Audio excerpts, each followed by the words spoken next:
In honor of Daredevil Born Again Season 2 coming out next week, I have decided to rant about all of my problems with Season 1 because I have been holding it in forever. I have been keeping it all in. And I just need to talk about it because I fucking hate this season. In case you didn't see the title, this video will have spoilers for the entirety of Season 1.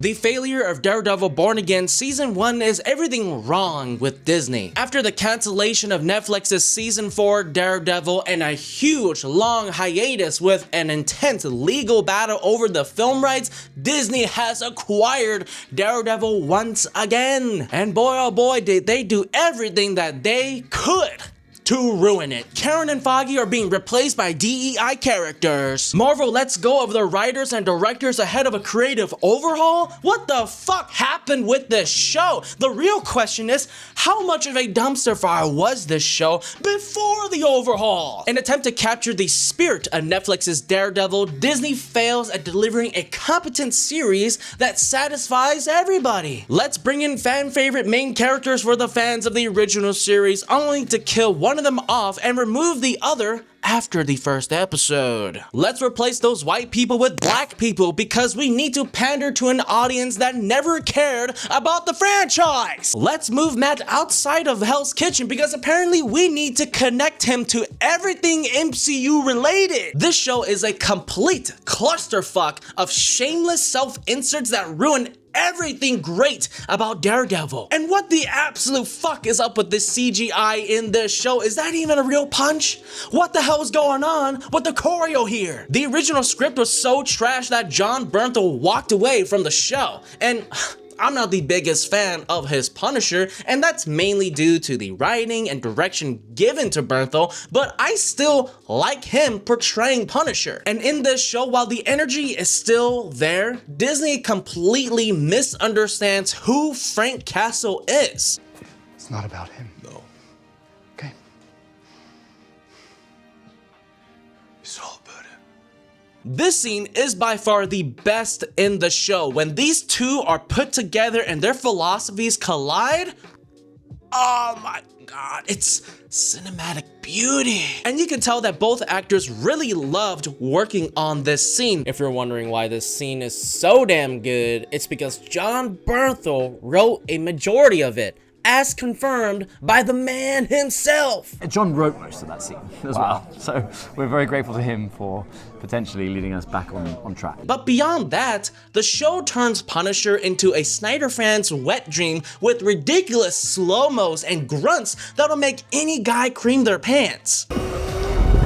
And by the end, his grandmaster plan was to hopefully not be killed by the anti-vigilante task force in order to be captured and find where Frisk is imprisoning people.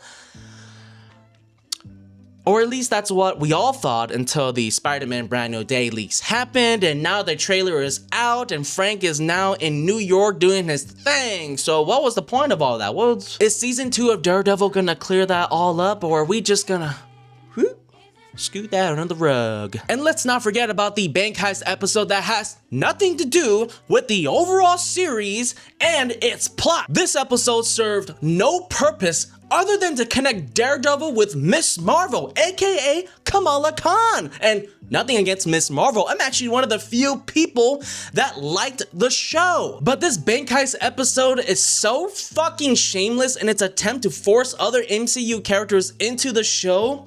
I am not kidding when I say that it doesn't serve the plot at all. You could skip that entire episode and not miss a thing. Even the showrunners knew it. That's why they released episode 6 with it. Heck, even the man himself hates that episode. Look, okay, I'm happy to see Charlie Cox back as Matthew Murdock. I'm happy to see Vincent D'Onofrio back as Kingpin. Wilson Bethel finally donning on the bullseye suit, or a bullseye suit. Count me in, baby. Muse? Who the oh shit, he's one of Marvel's most disturbing villains. Let's hope he doesn't Never mind. This show tries so hard to make this moment feel epic and earned, but it is nothing more than a rushed storyline that never had any proper development. Yes, we see that Matt is having a hard time dealing with the loss of Foggy. Yes, we see him struggling to leave Daredevil behind as the law doesn't solve every problem. But unlike Tobey Maguire's Spider-Man, when Aunt May is telling Peter that the people need Spider-Man, Matt is lectured by some dumb fucking 12-year-old about the justice system and what heroism is. That's right, ladies and gentlemen, the one and only legendary attorney who managed to lock up Wilson Fisk, win this $7 million case and fights crime at night as the Daredevil needs to be lectured by a little brat that gets herself captured by Muse because she thought that she could be a little vigilante investigator thing. And this is not the only scene where Matt, a white man, is lectured by a person of color about the unfair justice system and heroism. Gosh, you know, it's just too bad that Matthew Murdock grew up as a poor, blind orphan who fought his way to the top as a lawyer who mainly takes pro bono jobs to help struggling and disadvantaged people. What an asshole. This obviously rich white guy has no idea what it means to struggle. He has no idea how the system works. He's never even worked a day in his life. While there are some great moments sprinkled all throughout this show, Daredevil Born Again Season 1 is an embarrassment. This thing shouldn't exist, and you can definitely tell which episodes and scenes were rewritten and reshot. You can see the remnants of a wokeified Daredevil series that thankfully didn't 100% come into fruition. The struggling relationship storyline with Fisk and Vanessa was fucking boring and pointless. The Muse storyline, what a waste of potential. Matt giving up the mask only to put it back on 2 minutes later? Complete incompetence. The twist that Vanessa was the one who sent Bullseye after Foggy? Consider me blown away completely. Blown away. And the greatest crime of all committed by this show was getting rid of two of our favorite characters and replaces them with DEI hires that contribute absolutely fucking nothing to Matt's overall storyline. Yeah, thankfully Karen is brought back by the end, and their showrunners seemingly leaked that Foggy will return in season 2, which is confirmed through the little teaser trailer that they revealed not too long ago. But boy, was that ending hilariously dog shit. We need an army. Alright, that's enough of my ranting in preparation for season 2. Let's hope it's good, because if not, I'll make another rant shitting on everything about it. Later, nerd.